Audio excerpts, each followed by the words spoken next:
आप देख रहे हैं एसडीएम न्यूज़। मैं हूँ रियाद अंसारी। इस वक्त मैं महाराष्ट्र के ऐतिहासिक शहर औरंगाबाद छत्रपति संभाजी नगर से बात कर रहा हूँ।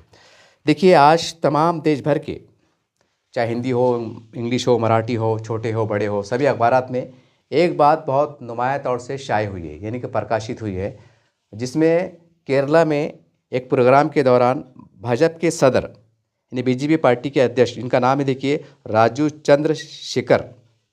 ये मेरे सामने ऑनलाइन पेपर हिंदुस्तान है, जो महाराष्ट्र का उतना मूल्यांक पेपर है, जो औरंगाबाद से भी शाया होता है, मालेगांव से भी शाया होता है। ये पेपर, ये रोज़नामा है, ये हिंदुस्तान पेपर नाम है इसका। और इसके फ्रंट के ऊपर एक जगह है, एक न्यूज़ आई देखिए, जिसकी थोड़ा हेडिंग पढ़ के सुना देता आपको, ताकि आपके फिर मैं आगे बात करूँगा इंशाअल्लाह। देखिए, उसकी हेडिंग ये है कि बीजेपी सदर राजू चंद्रशेखर की लन तरानी, मुसलमान बीजेपी को वोट नहीं देते, इसलिए ऐवान में इनकी जगह नहीं। कांग्रेस को वोट देने से क्या फ़ायदा हुआ, बीजेपी की पॉलिसी में किसी किस्म का मजहबी इम्तियाज़ नहीं है। देखिए, इस तरह से आपने देखा कि तमाम अखबारात में, हमारे औरंगाबाद टाइम्स में भी आज के हैं, एशिया में भी है, तमाम अखबारात में ये न्यूज़ छपी है कि बीजेपी के सदर केरला में एक दौरे के दौरान, एक कार्यक्रम के दौरान, एक किसी पत्रकार ने पूछा कि बीजेपी की सरकार में मतलब मुसलमान नेता क्यों नहीं है, या फिर बीजेपी किसी को उम्मीदवार क्यों नहीं बनाती, या उनको जो भी है। तो वो अध्यक्ष का कहना था, जैसा मैंने आपको नाम बताया, कि मुसलमान बीजेपी की वोट नहीं देते, इसलिए उनको मतलब केंद्र में, राज्य में लेने का सवाल ही पैदा नहीं होता। उनके बोलने का मतलब ये था। अब देखिए, इसमें जो है ना, तो काफ़ी हद तक सच्चाई है, क्योंकि उन्होंने जो एक बाद में लफ्ज़ कहा कि मुसलमान कांग्रेस को वोट देता है तो उनको फ़ायदा क्या हुआ, ये एक उन्होंने एक ऐसी कड़वी सच्चाई बात की है। लेकिन चूँकि हमको आज़ाद हिंदुस्तान हुआ, जब से आज़ाद भारत में मुसलमानों को एक सेकुलरिज़म के नाम पर और सेकुलरिज़म की बका के लिए सेकुलर पार्टियों को वोट देने की एक ऐसी बीमारी कह सकते हैं, एक ऐसी आदत कह सकते हैं, वो लग चुकी है कि वो शायद वो पूरी मुसलमानों की तबाही, वो बर्बादी होने के बाद ही शायद मुसलमानों के होश ठिकाने आएंगे, मुसलमानों की ज़िम्मेदारी के होश ठिकाने आएंगे। और शायद फिर उस वक्त का मंज़र क्या रहेगा, वो कितना ज़िल्लत आमेज़ रहेगा, वो तो अल्लाह ही बेहतर जानता है। उसके ऊपर तो मैं कुछ ख़यास आरा ही नहीं कर सकता। बहरहाल, इस पर मैं चंद तबसरा ये ज़रूर कहूँगा कि मुसलमानों के जितने भी मुल्की सतह के रहनुमा हैं, चाहे मज़हबी हो, सियासी हो, समाजी हो, जो भी लाइन के हैं, अभी वक्त आ गया है कि ख़ासकर हमारे मुस्लिम पर्सनल लॉ बोर्ड, जो हमेशा सियासत में मुसलमानों की एक तरह की रहनुमाई भी करते हैं, हमारे काबिल एहतराम उलमा इकराम, ये मुसलमानों की रहनुमाई करते हैं। हमने विधानसभा के चुनाव भी देखा, सारी बात देखा कि आप रहनुमाई करते हैं इस संविधान को बचाने के लिए, हिंदू मुस्लिम एकता के लिए, मुल्क की सालिमियत के लिए, भाईचारे बढ़ाने के लिए।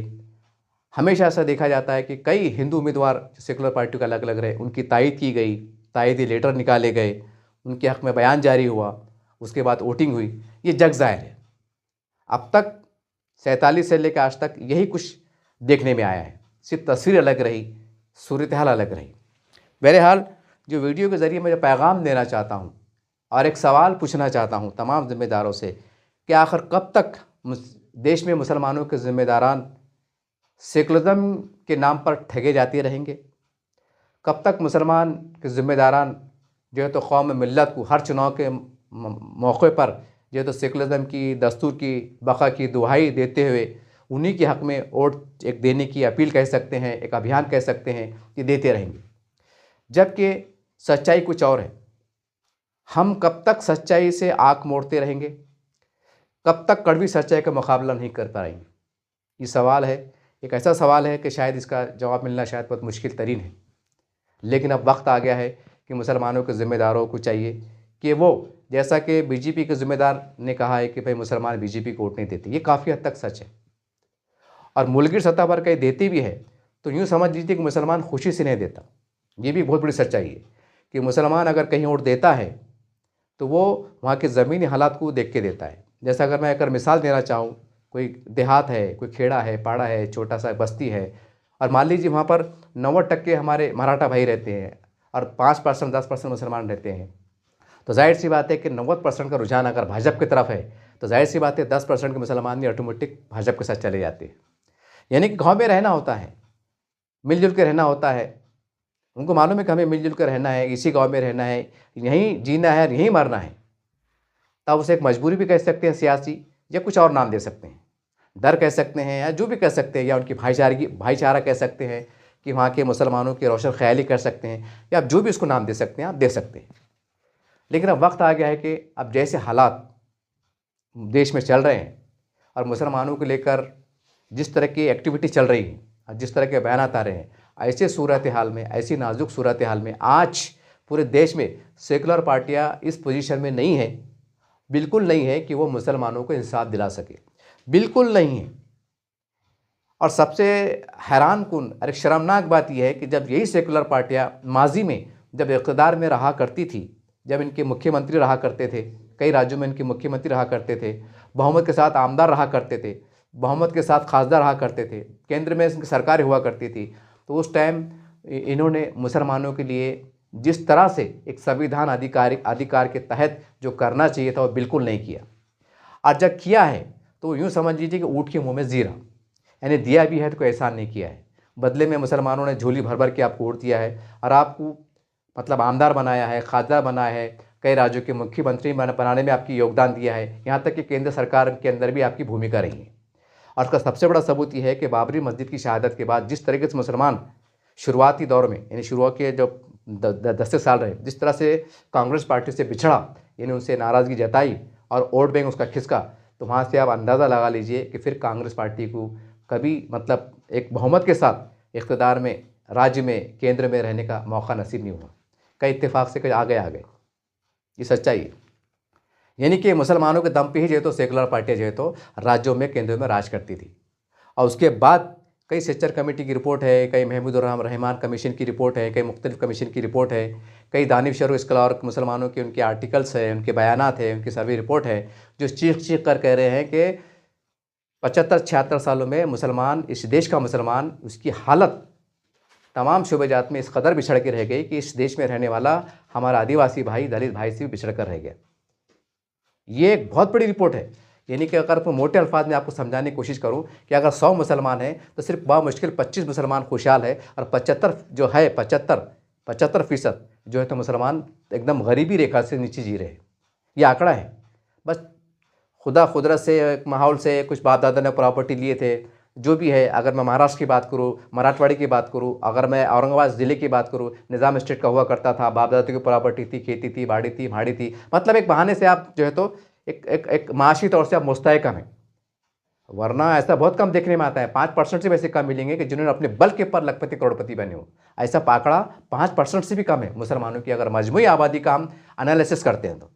वरना सब एक बहाने से कि चलो माँ बाप सरकारी नौकरी पे थे, एक ओहदेदार थे, पुराने कारोबारी थे, एक अल्लाह ने मौका दिया, आगे बढ़ गए, एक कफील बन गए। और मतलब ये आंकड़ा कुल मिला के आबादी के मुसलमानों का 25% है, जो ये कह सकते हैं कि भाई मीडियम तौर पे खुशहाल है, यानी पसमानदा नहीं है, ज़्यादा परेशान नहीं है। लेकिन 75% मुसलमानों का जो रिपोर्टें निकल के आती हैं, जो हालात आंखों से देखते हैं, वो इतने बुरे हाल है कि ये 2 वक्त की रोटी कमा के खाने भी इनके अब लाले पड़ रहे हैं।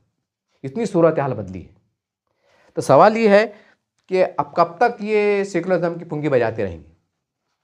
अब वक्त आ गया है कि मुसलमान एक बड़ा फैसला ले, और ये काम आम मुसलमान नहीं कर सकता, ये काम आम मुसलमान नहीं कर सकता। अब ये हमारे जो बड़े हैं, काबिल एहतराम उलमा इकराम कहिए, मुस्लिम पर्सनल ज़िम्मेदार कहिए, ये आपकी जवाबदारी बन जाती है कि आप, वक्त आ गया है कि बीजेपी पार्टी के सरबराहों से आप गुफ्तशनीद करें, उनसे बातचीत करें और खुले जहन के साथ करें, कि इसके सिवा आपको रास्ता नहीं है। कि सेकुलर पार्टियां अब कभी बड़े लेवल पर, बड़े अरसे के साथ इक़्तिदार में नहीं आ सकती। अब आप कुछ भी कहें, कुछ भी इल्ज़ाम तराशी कह सकते हैं, कि वोट की चोरी कह सकते हैं, मशीन में गड़बड़ कह सकते हैं, या कोई तरह का योजना का लालीपाप कह सकते हैं, आप कोई भी नाम दे दीजिए।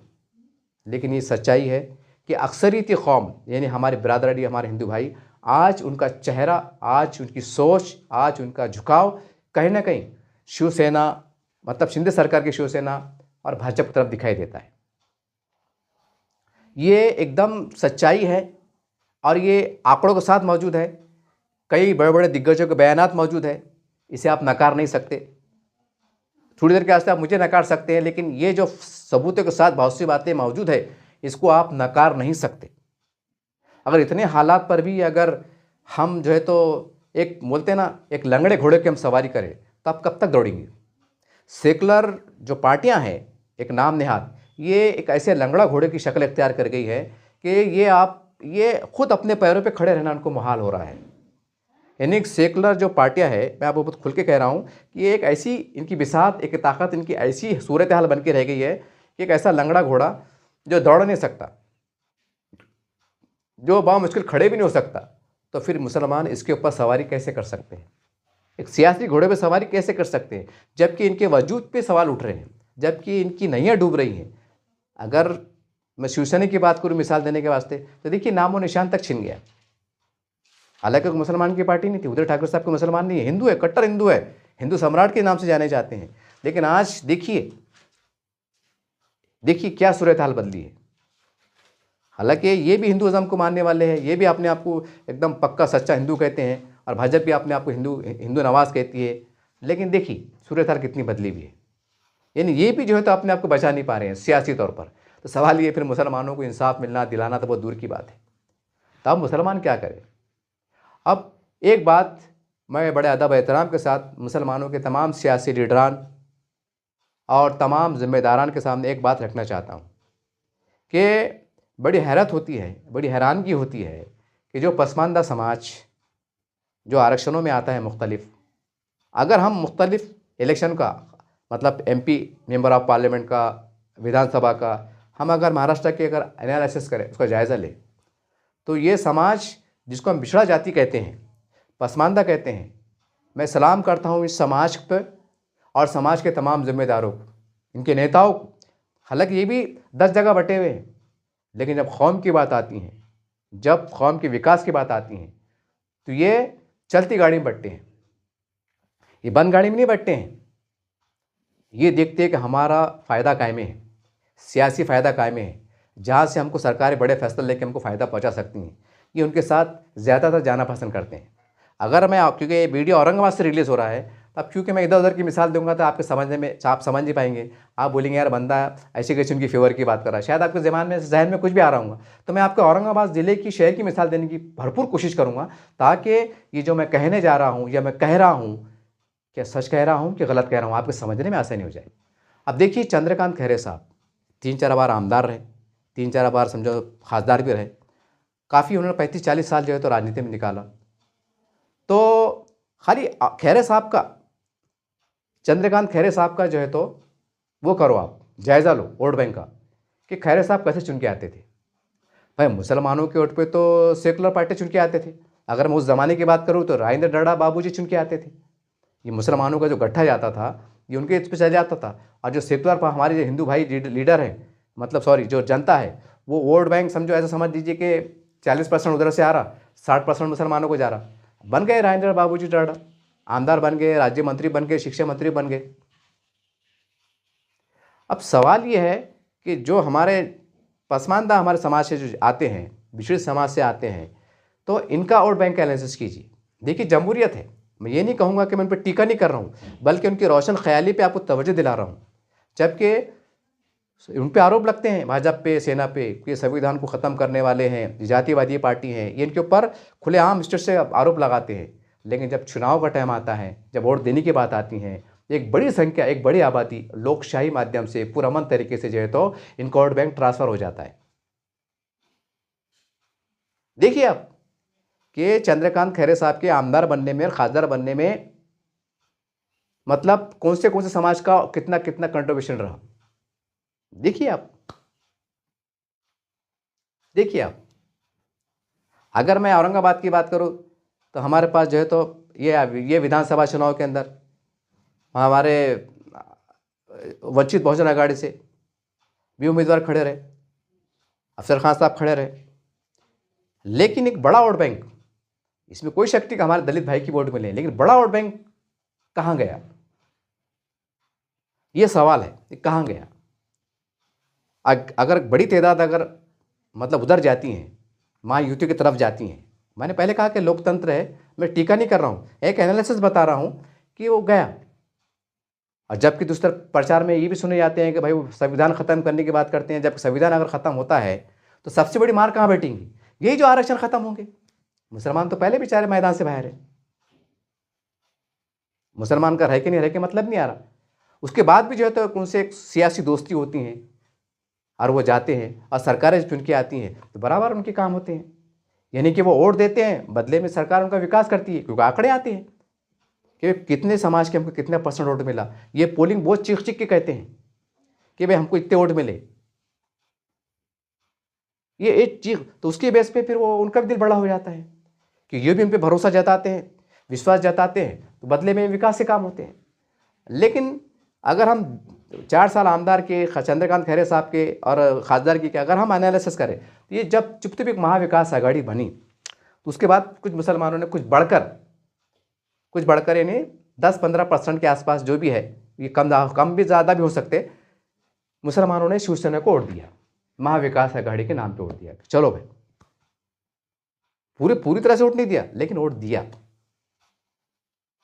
अगर 8 साल उसकी अगर 4 बार के खासदार के आमदार के टर्म्स का एनालिसिस करें तो सवाल ये है औरंगाबाद शहर से ज़िले से कितने मुसलमानों ने जो है तो चंद्रकांत खैरे साहब को वोट दिया। हाँ, ग्रामीण से उनको वोट मिले, जहाँ पर फिर वही बात आ रही ना घुमा फिरा के, यानी कि ग्रामीण में 80% हिंदू, हमारे हिंदू भाइयों की आबादी, 20% मुसलमान है। अब वो मुसलमान सोच रहे भाई अब हमका बोलते ना समंदर में रह के मगर वैसे बस कैसा करना, जान दो भाई अपने गाँव में रहना है, इनके साथ ही रहना है, उठना है, बैठना है, कारोबार करना है। तो खुशी से बोलिए कि सियासी मजबूरी कहिए, अब उसको जो भी नाम दे, मैं इसको कुछ नहीं कहूँगा, क्योंकि मैंने पहले कहा कि हर एक को आज़ादी है, मैं किस पर टीका नहीं कर रहा हूँ, वो आपका इख्तियार है। लेकिन वो ग्रामीण की ओर जाते हैं, सेना के पास भी जाते हैं, भाजपा के पास भी जाते हैं, लेकिन जो बड़ी संख्या में जो दया माया, जो झोली भर भर के मुसलमान वोट सेकुलर पार्टी को देते हैं, वो नज़ारा कभी 75 साल में भाजपा के साथ, शिवसेना के साथ मुसलमानों ने नहीं बताया। और यही वजह है कि वो सियासी दुश्मनी, वो सियासी गुस्सा वो हर 5 साल के बाद बढ़ता था, हर 5 साल के बाद बढ़ते आता था। यानी कि 2 भाजपा के खासदार पूरे हिंदुस्तान में, वो 2 खासदार से वो मुख्य मतलब कई राज्यों में मुख्यमंत्री बन गए, इक़्तिदार में आ गए, केंद्र में आ गए, मोदी जी प्रधानमंत्री बन गए। 2 खासदार थे पहले शुरुआत में भाजपा के, तो वो सरकार में आ जाते हैं, वो बढ़ते ही जाते हैं। और मुसलमान उनको हर चुनाव के टाइम जो है तो बुरा भला इस्लाम तराशी सिलसिला जारी रखते हैं। अब सवाल है भाई कि वो भी जो पार्टी के जो लोग हैं, सरबराह है, जिम्मेदार है, वो भी तो फरिश्ते नहीं है ना। हर 5 साल में बोलेंगे फ़िरका परस्त जमात है, ये मुसलमानों के दुश्मन है, कुछ ये है, ठीक, चलो ठीक है, थोड़ी देर के वास्ते मान लेते हैं कि जो इस तरह के इस्लाम तराशा करते हैं कि चलो आपके नज़रिया थोड़ी देर के वास्ते सही है, एग्जाम्पल के तौर पर कहूँगा थोड़ी देर का सही है। सवाल ये है कि जिस सेकुलर पार्टी के साथ आपने वो मुसलमानों को बहलाने का, रुझाने का काम करे, उनको इक़्तिदार में लाने का काम करे, बदले में मुसलमानों को क्या मिला? अभी इसका जवाब तो आपको देना पड़ेगा। और हर मुसलमान जो सीनियर नेता है, चाहे किसी भी बड़े पार्टी का हो, जो भी जैसा भी हो, जिन्होंने सेकुलर पार्टी के नाम पर अपनी पूरी ज़िंदगी डाल दी है, ये उनका काम है जवाब देने का कि आपने 50-60 साल जो सेकुलर पार्टियों के साथ रहे, तो आपके बदले आपके साथ रहने में और आपने हमेशा मुसलमानों को वोट जो है तो उनको कन्वर्ट कराते रहे। जो भी कभी इसका मज़हब का डर बता, कभी सेना का डर बता, कभी फ़िरका का डर बता, कभी हिंदुत्व का डर बता, पता नहीं कैसे कैसे माहौल बनाया आपने और मुसलमानों को वोट कन्वर्ट कराते रहे। तो ठीक है, जो भी करे वो लोकशाही माध्यम से करे, लेकिन बदले में मुसलमानों को क्या मिला? बदले मुसलमानों को तबाही बर्बादी मिली। तो फिर आप कैसे मुसलमानों के रहबर थे? आप कैसे मुसलमानों के लीडर थे कि मुसलमानों की तबाही का सिलसिला जारी था खामोश तरीके से, और आप खुश फर्स्ट क्लास जो है तो अपने ज़ाती मफादात लेकर, अपने ज़ाती मफादात की जो है तो तकमील कराकर फर्स्ट क्लास बंगलों में रह रहे थे। कोई MLC ले रहा, कोई कॉलेज ले रहा, कोई स्कूल ले रहा, कोई फला बत्ती का चेयरमैन बन रहा, कोई क्या बन रहा है, कोई कमेटी में जा रहा, कोई इधर जा रहा। यानी कि आपने अपना देखा, यानी कौम को जो है तो इलेक्शन के मौके पे धुआंधार उनकी तकरीर करके जब सेकुलर पार्टी को लगा कि भाई इन्होंने हमको बड़े संख्या में वोट पलटा है, तो भाई इनाम तो मिलना चाहिए ना, इनाम मिलना चाहिए कि भाई आपने अपने समाज के वोट हमारी तरफ पलटा है, हमारी नाकामियों को कामयाबी पलटा है। हालांकि हम लगातार धोखा दे जा रहे थे, लेकिन आपने मुसलमानों को ऐसे धुएंधार भाषण दिए, लश्कर भाषण दिए कि मुसलमान तुम्हारे झांसे में आ गए। और झांसे में आके जो है तो फिर एक बार मुसलमानों ने जो है तो बड़ी संख्या में मुत्तहिद होकर एक बड़ी अक्सरियत ने जो है तो आपको वोट दिया, तो आप प्रधानमंत्री बने, आप राज्य मंत्री बने, आप आमदार बने, आप खासदार बने, यहाँ तक कि राज्यों के मुख्यमंत्री बने, तब जाहिर सी बात है कि वो भी तो आपका एहसान नहीं भूलेंगे ना। बदले में फिर आपको उन्होंने मुरादें दी। आपकी घर घर के हद तक, खानदान के हद तक, कुछ डॉक्टर बने, कुछ ये बने, कोई आला तालीम में गए, कुछ सरकारी नौकरी में गए, आपने कानून के दायरे से अच्छे से आप मुराद हासिल किए। आपने अपना अपना देखे। डॉक्टर रफ़ीक ज़करी के बाद ऐसा कौन सा, अरे अमानुल्लाह मोतीवाला, ऐसा कौन सा बड़ा नेता है कि जिन्होंने मुसलमानों के लिए बहुत बड़ा काम किया। जैसा डॉक्टर रफ़ीक ज़करिया का नाम लिया जाता है तो कई प्रोजेक्ट सामने आते हैं, एक कॉलेज का बड़ा इदारा सामने आता है मौलाना आज़ाद कॉलेज की शक्ल में, एक बड़ा यहाँ के सड़कों हड़कों जिसको हम कह सकते हैं, वो भी कहने के आप ज़करिया साहब ने मुसलमानों का हिस्से लाए थे कि भाई एक छोटे मोटे कारोबार करो बढ़ो। लेकिन मुसलमान के उस वक्त जहन में एक नवाबी चढ़ रही थी। उन्होंने बोले थे ज़करिया साहब कौन जाएगा सड़कों में, कौन जाएगा जंगल में, यार कौन जाएगा, जान दो भाई हम हमारे इसमें खुश हैं। उन्होंने दूरअंदेशी बराबर लाए थे, लेकिन आपने नहीं लिए। तो खैर वो अलग विषय होगा, मैं उस पर झंझट में जाना नहीं चाहता। बोलने का मतलब ये आ रहा कि ज़करिया साहब ने जिस तरह से मुसलमानों के डेवलपमेंट काम करे, उसके बाद से कहाँ मुसलमानों का डेवलप हुआ, और हुआ तो कोई एहसान नहीं हुआ। अगर रास्ते बने, कुछ बने, छोटे मोटे काम हुए, वो तो मुसलमानों का जायज़ संवैधानिक अधिकार है।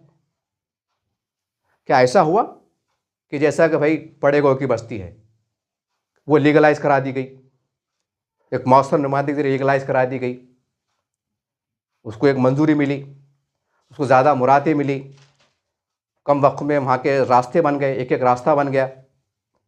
हुआ? नहीं हुआ। कड़वी सच्चाई है। औरंगाबाद की मिसाल दे रहा मैं आपको। भूलने का मतलब ये आ रहा कि हुआ ही नहीं काम, और होने वाला भी नहीं। जब तक ये सेकुलरिज्म की पूंगी बचते रहेंगी, जब तक मुसलमानों के जो अलग अलग जिम्मेदार बोलो, जो भी बोलो, भाजपा से, सेना से अपनी सियासी दुश्मनी का खुलेआम मुजाहरा करते रहेंगे, मुसलमानों के बस से बदतर हाल होंगे। और उसका फ़ायदा ये होगा कि हमारे बिरादर वतन जिनको एक मैसेज जा रहा है। अब तो चुनाव के अंदर ऐसा हो गया कि पहले 20 साल पहले ऐसी राजनीति हुआ करती थी कि भाई किसी ने, कोई नेता ने, कोई मुसलमान के नेता ने, कोई हिंदू नेता को कुछ बुरा भला बोल दिया तो वो एक सियासी जुमला समझा जाता था, एक वक्ती तौर से गर्मा गर्मी बात समझी जाती थी, चुनाव हो जाते थे, रिजल्ट हो जाते थे और लोग भूल भी जाया करते थे। लेकिन अब वो ऐसा टाइम नहीं रहा। अब अगर कोई मुसलमान का नेता, कोई मुसलमान की तंजीम, कोई अगर भाजपा को बुरा बोलती हैं, मोदी जी को बुरा बोलते हैं, अमित शाह साहब को बुरा बोलते हैं, फडणवीस साहब को बुरा बोलते हैं, खुलेआम बोलते हैं, यहाँ तक कि नीतीश राणे जो भी है आपके सामने है उनको बुरा बोलते हैं, तो उनके फॉलोवर यानी कि उनके मतदार संघ के लोग, लाखों करोड़ों हिंदू को ये पैगाम जाता है कि ये हिंदू विरोधी है, ये मोदी विरोधी नहीं है, ये अमित शाह विरोधी नहीं है, ये बीजेपी विरोधी नहीं है, ये हिंदुत्व से नफरत करने वाले लोग हैं। एक ऐसा गलत फहमी का पैगाम जा रहा है और चला गया। ये वही गलत फहमी का पैगाम है कि आज पूरी ताकत के साथ, बहुमत के साथ पूरे देश में बीजेपी लीड कर रही है, क्योंकि अल्फाज की अदायगी वैसी होती है। चंद लोग, चंद मुसलमान के जो जिम्मेदार है, वो इस तरह के बोल बयान दे देते हैं कि हमारे उलमा इकराम की मेहनत पानी, उसके उनके पानी फिर जाता है। मुस्लिम पर्सनल लॉ बोर्ड, हमारे जो इस्लामी तंजीमें, संगठनें जो मुल्क में इत्तेहाद के लिए, भाईचारे के लिए जो काम कर रही है, उनकी तमाम काविशों पर पानी फिर जाता है। वक्ती तौर से जो जुमलेबाजी होती है, जो हिंदुत्व पर जो होता है तंज खर्चे जाते हैं, ये तमाम उनकी अच्छाइयाँ उस सैलाब में बह जाती हैं। और जो बरादरान वतन है हमारे, उनको एक ऐसा एक तासुर मिलता है कि भाई ये मुसलमानों के कैसे जिम्मेदार है कि हिंदुत्व पे निशाना कस रहे हैं, इनके मतलब कुछ भी बोल रहे हैं, मतलब अनाप शनाप बात कर रहे हैं। लाखों का मजमा है, मजमे में 70-80% मुसलमान की आबादी है, बड़े बड़े मैदान भरे हुए हैं, या जो भी हॉल भरे हुए हैं, और वो सभाओं के अंदर मुसलमान जो है तो तालियां बजा रहे हैं। तो मुसलमानों की मानसिकता समझ में आ रही है।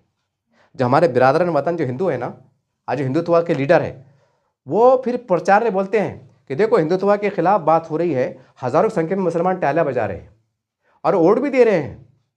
खैर जीत हार वो एक अलग शक्ल है, हार जीत गए तो अच्छी बात है, और हार भी गए तो लाखों की संख्या में वोट ले रहे हैं। तो ये उनको मैसेज आ रहा है, अरे भाई अगर मैं हूँ, अगर मैं चुनाव लड़ रहा हूँ, अगर मैं हिंदुत्व को बुरा बोलूँगा, कुछ भी अनाप शनाप बात करूँगा, और मेरे पीछे लाखों लोग रहेंगे, अगर मैं जीत की भी आ जाऊँगा या हार जाऊँगा, और हारे बाद भी अगर मुझे बड़ी तादाद में वोट मिलते हैं 2.5-3 लाख, तो हिंदू बिरादरान वतन को पैगाम जाता है कि औरंगाबाद के अंदर 2.5 लाख मुसलमान जो थे इस रियाद अंसारी के पीछे थे, जो तालियां बजा रहे थे। भले ये हार गया, लेकिन ये मैसेज चला गया कि अवाम की मानसिकता क्या है। मतलब आवाम की मानसिकता ये है कि ये जो आदमी जो बकबक कर रहा है, बकवास कर रहा है, इसका मतलब वोट देने वालों ने ये बोला है कि ए रियाज अंसारी, तू हिंदुत्व पे जो टीके कर रहा था, जो बकवास कर रहा था, तू सही बोल रहा है, हम तेरे साथ में है, ये ठप्पा। अब इतना भी गणित नहीं समझेंगे और ईडी का मत लेंगे और मार पड़ेंगे, सियासी मार पड़ेंगे, सियासी जूते पड़ेंगे और बम मारते बैठेंगे, तो भैया फिर हमारे से बड़ा बेवकूफ़ तो हिंदुस्तान में कोई नहीं है, हिंदुस्तान की पूरी दुनिया में कोई नहीं है। क्योंकि जिसके पीछे तुम जा रहे, वो मीठा जहर देकर, सिगरेट का जहर देकर तुमको वो सियासी मौत दे दिए, तुम्हारा ऐसा बेड़ा गर्क कर दिए कि आज तुम कह ही नहीं रहे। आज बोल रहे कि वो फिरका परस्ती को हराना है। अरे भाई, तुम्हारे राज्य में, तुम्हारे इख्तियार में जो मुसलमानों को सत्यानाश हुआ, तो क्या उस टाइम सेकुलर जिंदा नहीं था क्या? कि संविधान जिंदा नहीं था? कि कानून कायदे जिंदा नहीं थे? कि अदालतें जिंदा नहीं थी? कि मुसलमान जिंदा नहीं थे? कि वो मर गए थे, ख़त्म हो गए थे, नए पैदा हो गए ऑटोमेटिक हवा से? ऐसा कुछ है क्या? नहीं। तो इतना बेवकूफ़ बनाया तुमने मुसलमानों को।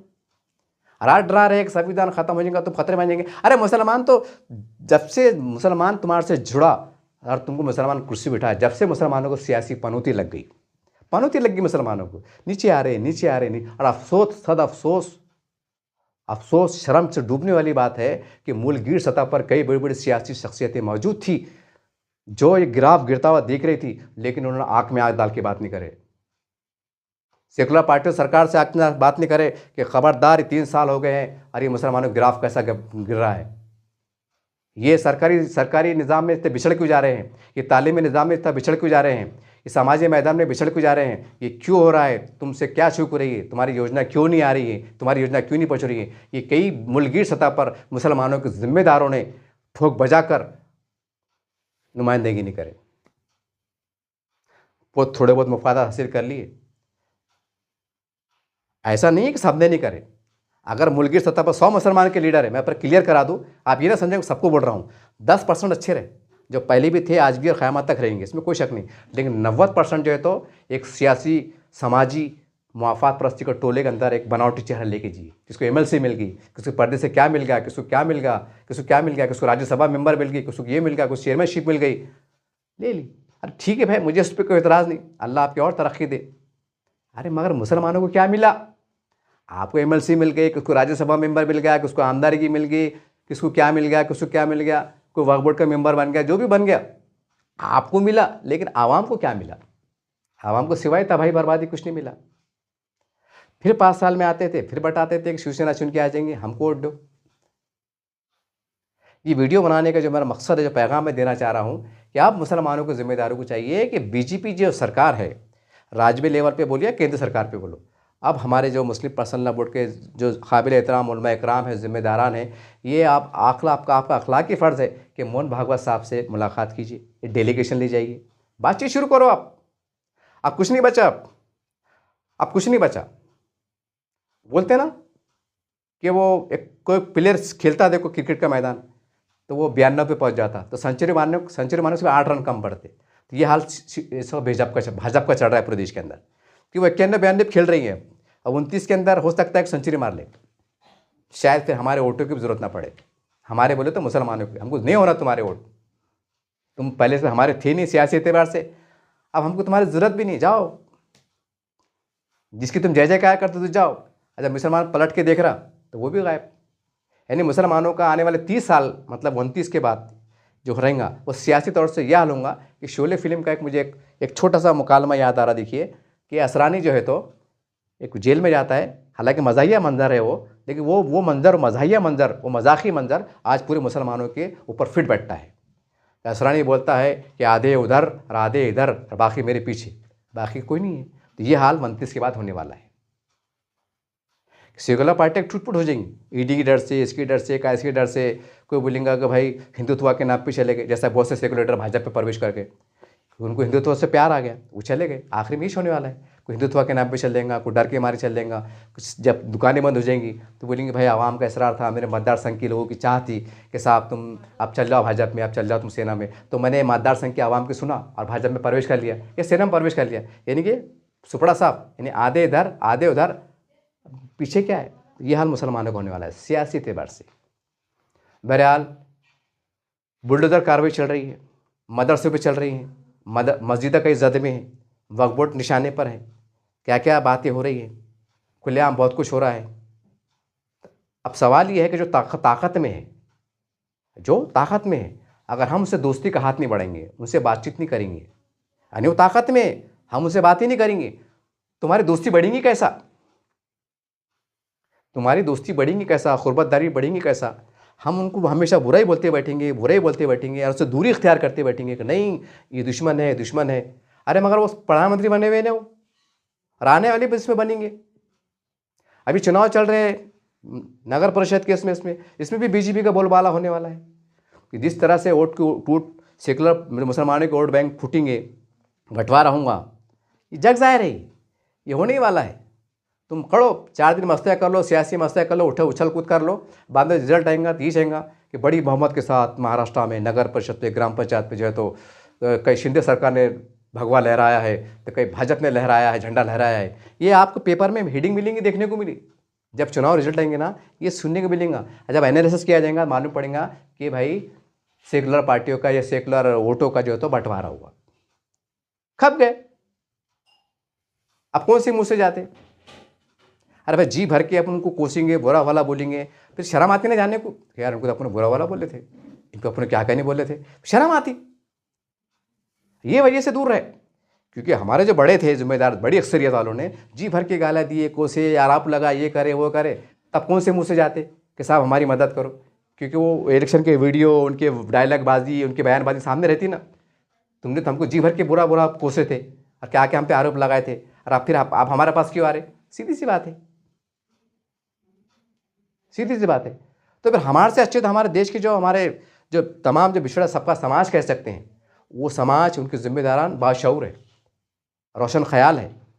हालांकि संविधान को मिटाने की बात हो रही, आरोप लग रहे, माहौल चढ़ा, गर्मा जरा, उसके बाद भी कहने के सियासी मफादात के तहत उनके साथ जाते हुए नज़र आ रहे हैं, और बराबर जो है अपना आरक्षण, अपने हुकूक, अपने जो अधिकार है बराबर कानून की चौकट में रख के लेते हुए नज़र आ रहे हैं, और कामयाबी के साथ जो है तमाम क्षेत्र में बढ़ते हुए नज़र आ रहे हैं।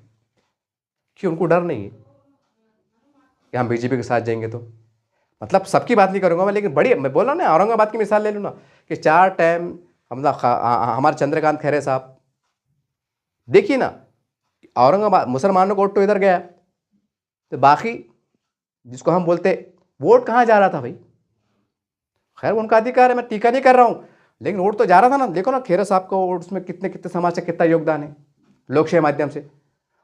वो जो हमारे अदर समाज के लोग हैं, उन्होंने जो है तो उस वक्त उन पर भरोसा जताया, उनकी कामयाबी मिली, उनकी बस्तियाँ लीगलाइज होने में मदद मिली, उनके बस्तियों के डेवलपमेंट के काम हुए, घरकुल योजना के काम हुए, सरकारी सेक्टर में जो है तो उनको आगे बढ़ने का मौका मिला। कई योजना में जो लोन की जो भी योजना आती थी, उनको भरपूर जो सरकार ने उनको एक कानून में बिठाकर ईमानदारी से उनको देने का काम किया, क्योंकि वो समाज ने उन पर भरोसा जताया, तो बदले में सरकार ने उनके साथ धोखा नहीं दिया, बल्कि उनको साथ इंसाफ से काम किया। एक कानून की चौकट में रहकर जो भी हो सकता था, या और कुछ ज़्यादा कोई रास्ते से हो सकता था, वो देने का काम किया। और ये वजह है कि आज वो समाज बहुत ऊपर ऊंचाई को चला गया है, और बतौर सच्चर कमेटी के मुसलमान आज बहुत नीचे आ गए हैं। इसका जिम्मेदार कौन? हमारे बड़े थे ना। अरे भाई, आप जब सेकुलर पार्टियों के साथ मुसलमानों को आपने बांध के रखा, वो खूंटे से आपने बांध के रखा, फिर मुसलमानों की तबाही आपको नहीं दिख रही थी क्या? अरे भाई, एक दुकानदार है, एक कारोबार है, उन्हें अपने बिजनेस में 10 लाख रुपए लगाया, तो इंसान को समझ में आता ना कि जो बिजनेस कर रहा, मैंने किराना दुकान डाला है, कारोबार कर रहा, अगर उसको लग रहा है यार मैंने 10 लाख लगाया था और मैंने जब हिसाब मार रहा तो मेरे 1 लाख कम हो गए, यानी कि 1 लाख का घाटा आ गया। फिर आने वाले साल में हिसाब लगाया तो 1 लाख कम हो गए, यानी कि 2 लाख का घाटा आया। तो फिर ऐसा होते होते आप 5 लाख पे आ गए।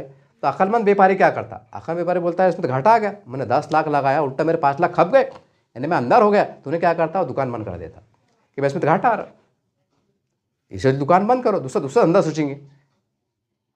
तो मुसलमानों का काम था ना, जब सेकुलर पार्टियों के साथ हमको घाटा आ रहा था, हर 5 साल में रिजल्ट आ रहा था, तो आपने उसी वक्त क्यों नहीं पटरी बदले, उस समय क्यों नहीं बदली करे?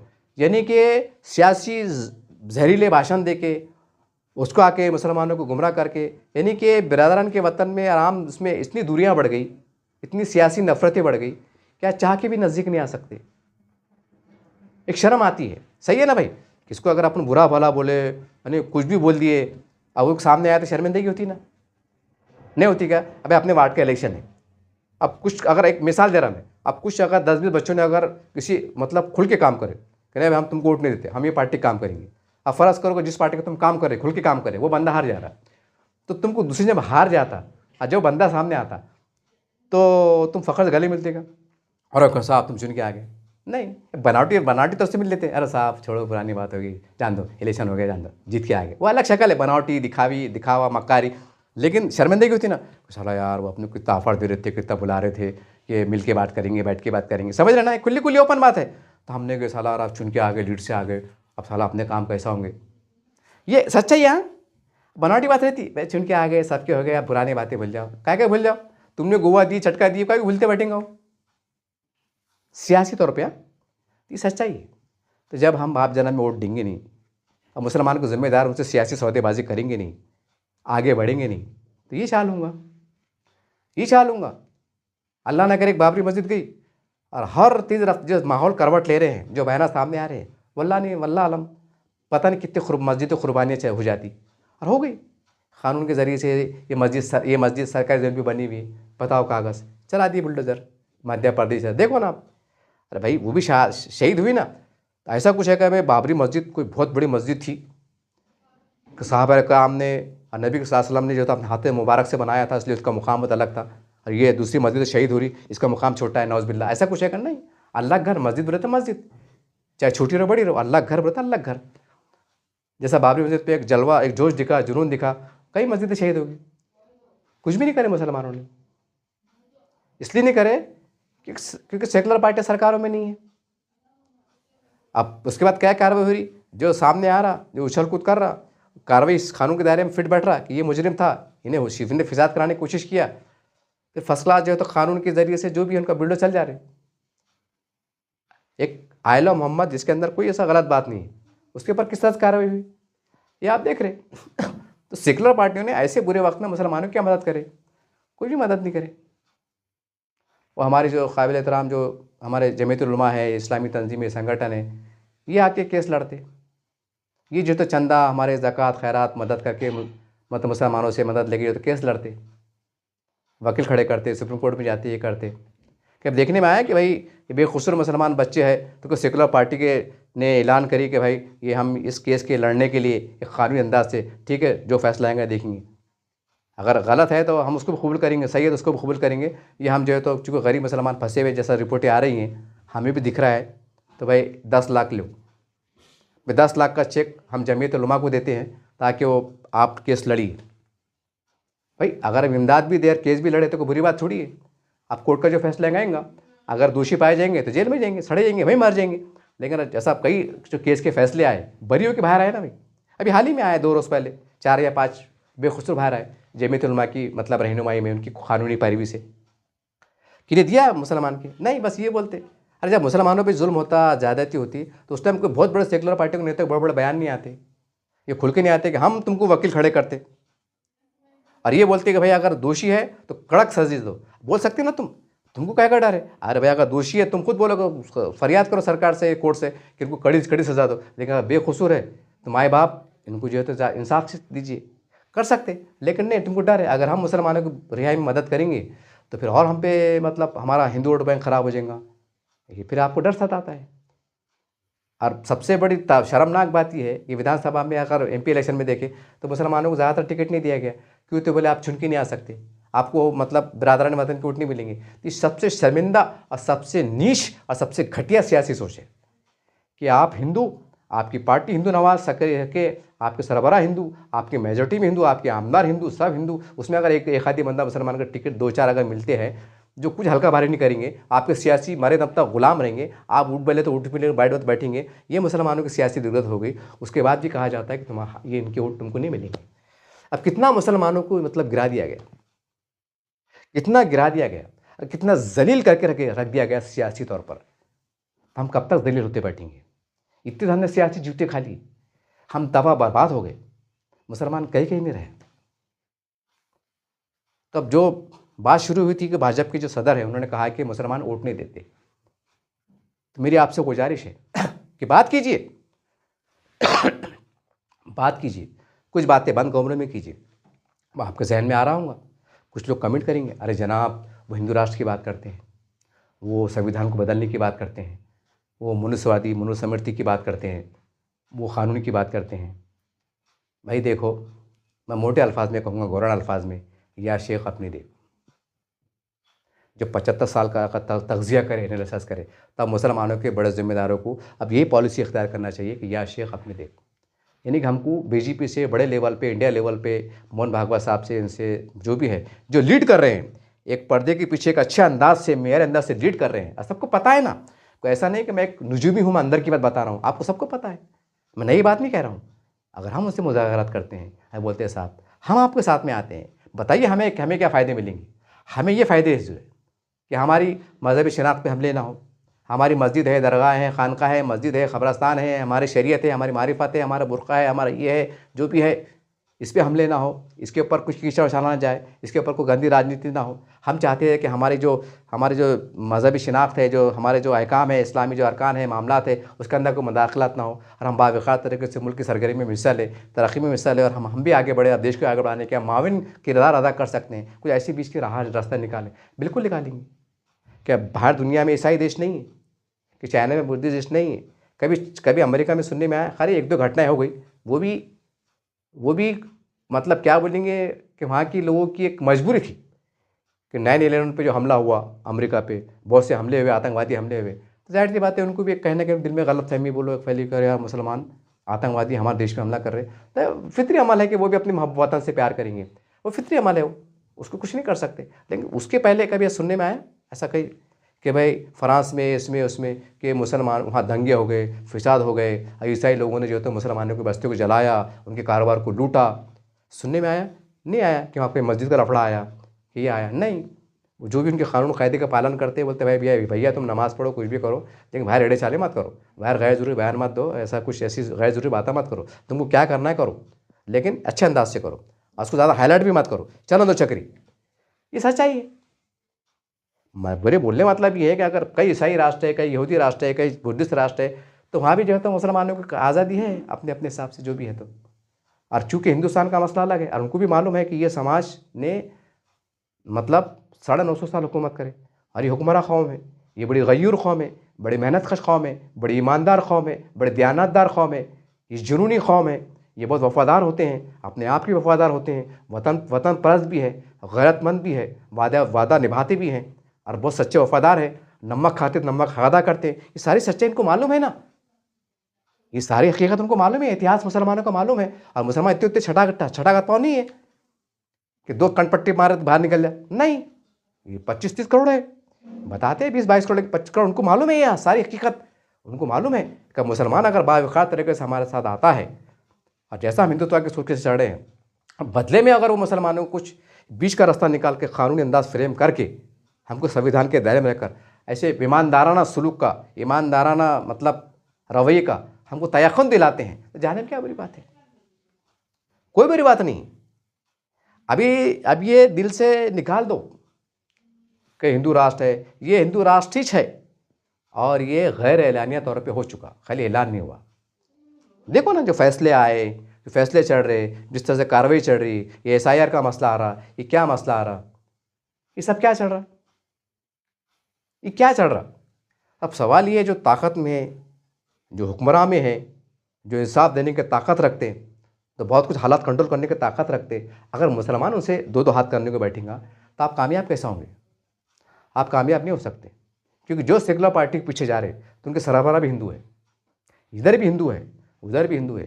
अब ये जो खेल है कि नहीं वो सेकुलर हिंदू है, ये कट्टर हिंदू है, ये सब एक तरह का धोखा है। मुसलमानों को फिर एक तरह का धोखा दिया जा रहा है, सियासी धोखा दिया जा रहा है कि ये सेकुलर हिंदू है, कि वो हिंदू है। ऐसा नहीं है, ऐसा नहीं है। ये मुसलमानों के बड़े ज़िम्मेदार हैं। अब बहुत सी बातों को हमको कड़वा घूंट पीना पड़ेगा।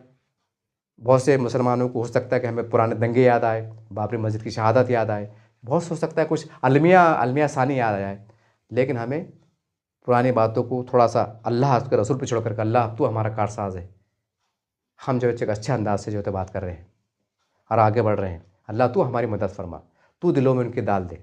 हम तो ईमानदारी से हाथ बढ़ाने जा रहे हैं, दोस्ती करने जा रहे हैं, इस मुल्क की सालिमियत के लिए, इस हिंदू मुस्लिम एकता के लिए, बिरादर वतन में मतलब जो मोहब्बत परवान चढ़ाने के लिए, और मुसलमानों को हर शोबजात में इंसाफ दिलाने के लिए हम उनसे हाथ बढ़ाने जा रहे हैं। अल्लाह ताला हम 2 रकात नमाज़ पढ़ते हैं और फिर मोहन भागवत साहब के पास जाते हैं, तो क्यों नहीं अल्लाह की मदद देंगे? अल्लाह कारसाज है ना भाई, अल्लाह है करने वाले ज़ात। अल्लाह अगर हमारी मदद पे आ जाए, तो कोई भी पार्टी रहने दो, बराबर हमारा साथ देंगे। और अल्लाह हिदायत दे तो क्या नहीं हो सकता ना। एक तरफ हम ये भी देखते हैं बिरादरान वतन को जो है तो मस्जिद में बुलाया जाता है, क्यों? तो बोले वो इस्लाम अमन का मज़हब है, करके वो गलत फहमी दूर हो। तो भाई ये मुसलमान भी सियासी तौर से वफादार होते हैं, मुसलमान भी सियासी तौर से इस मुल्क के वो हैं, इस मुल्क के मतलब वो है बाशिंदे हैं, इस सरजमीन से प्यार करते हैं। अब जो ताकतों में हैं, तो ये तुम्हारी दावत का, ये सियासी दावत, तुम उनसे बात क्यों नहीं करते? और कब करेंगे? पानी इतना सर से ऊपर होगा, इतना हो गया, अब कुछ बचा ही नहीं, अब कुछ भी नहीं बचा, टोटल टोटल टोटल। लेकिन थोड़ी सी बोलते ना, अंधेरे में एक उम्मीद की किरण, अगर जुगनू भी अगर चमचमाटा दिखाई दे तो एक रोशनी पैदा हो जाती है। आज भी हालात साजगार है। मुसलमान जैसे सेकुलर पार्टियों के साथ जुड़े और आँख बंद करके जुड़े, हमको क्या मिल रहा, हिस्से में तबाही आ रही, हर 5 साल में तबाही आ रही, उसके बाद भी मार ओट, इतनी तो हम क्या बोलेंगे, सियासी जाहिलियत का शिकार रहे। क्या कि नहीं बीजेपी आ जाएंगी, नहीं शिवसेना आ जाएंगी। अरे क्या हुआ था मुसलमानों के हुक्मरानों को? ठीक है, आम जनता का मैं नहीं कहूँगा, लेकिन जो बड़े जिम्मेदार थे, अरे कैसे तुम बड़े जिम्मेदार थे? जो मर गए तो खैर अल्लाह उनको हिसाब लेंगे, लेकिन जो जिंदा है, जो आखिरी सांसें गिन रहे, जो 50 60 साल 70 साल की उम्र में जी रहे, कि तुमको क्या एहसास नहीं था कि मुसलमान तबाह हो रहे थे और तुम खामोश तमाशे बने थे? अरे तो मोदी या शाह जी को ललकारने की बात करते हैं ना, अरे मोदी आए हम तो को छोड़ेंगे नहीं, हम बीजेपी को मिलिया मेट कर देंगे सियासी एतबार से, इतना जुनूनी ललकारने वाले। और 5 साल में मुसलमानों का बांध काम हो रहा और तुमने उनसे हिसाब तलब नहीं करे कि साहब ये हमने तुमको वोट दिए, सरकार में लाए, हमारा क्या बांध काम हो रहा? मुसलमानों की बस्ती में सुधार के काम क्यों नहीं हो रहे? डेवलपमेंट के काम क्यों नहीं हो रहे? उनका ग्राफ कैसा गिर रहा? तुमको होश नहीं था? क्या पढ़े लिखे नहीं थे? क्या अंगूठे बहादुर थे? क्या अंगूठे बहादुर थे? वो कौन सा दबाव था, वो कौन सी मफादात थे जो तुम सब तमाशाई खामोश बन के देख रहे थे? हर 5 साल में आके सेकुलरिज्म की पुंगी बजाते नजर आ रहे थे, नाटक करते नजर आ रहे थे कि ये आ जाएंगे तुम्हारा सत्यानाश हो जाएगा। अरे मुसलमानों का सत्यानाश सिलसिला चल रही था ना, रुका कब था? और अब तो इतने सत्यानाश पे आगे कुछ भी नहीं रहे। अब तो जो वक्फ बोर्ड है वो भी शायद हमारा नहीं है, उसके हस्ते लड़ाई लड़ना पड़ रही। अब कितने आदमी आई, कौन है इसका जिम्मेदार? भाजपा है, भाजपा है। करके मैं कह रहा हूँ कि हमसे वो तमाम बिछड़ा समाज जिनको मालूम है कि बीजेपी का उनका नज़रिया ये है, उनकी सोच ये है कि संविधान ख़त्म करना चाहते हैं, जो भी है वो इस्लाम तराशी अफवाह जो भी है ये वो भी सुनते हैं, लेकिन उसके बाद भी जो है तो ज़मीनी सतह पर जहाँ पर उनको वज़न भारी पड़ता है, जिनको लगता है कि भाई इनसे जुड़ जाएंगे, इनको जिताने में मदद करेंगे, तो फिर इस सरकार में आएंगे या आमदार बनेंगे, खासा बनेंगे, तो हमारा काम करेंगे। और वो करते हैं। वो पूरा महाराष्ट्र का एनालिसिस करो, मेरी बात पे भरोसा मत करो। कहाँ पर ज़िले में कितनी आबादी है, कौन सा समाज कितना रहता है, या आमदार में कितने वोट मिले, ये पोलिंग बूथ के आंकड़े मिल जाते। ऐसा नहीं कि गया था और वो पहले चिट्ठिया कौन मिलते बैठेंगे बोल के गुच्चू बातें चलती थी। अब तो पोलिंग बूथ पे कितने वोट मिले, खैरे साहब को रोशनगढ़ से कितने वोट मिले, 10 मिले, 20 मिले, 50 मिले, पूरा दिख के आ जाता।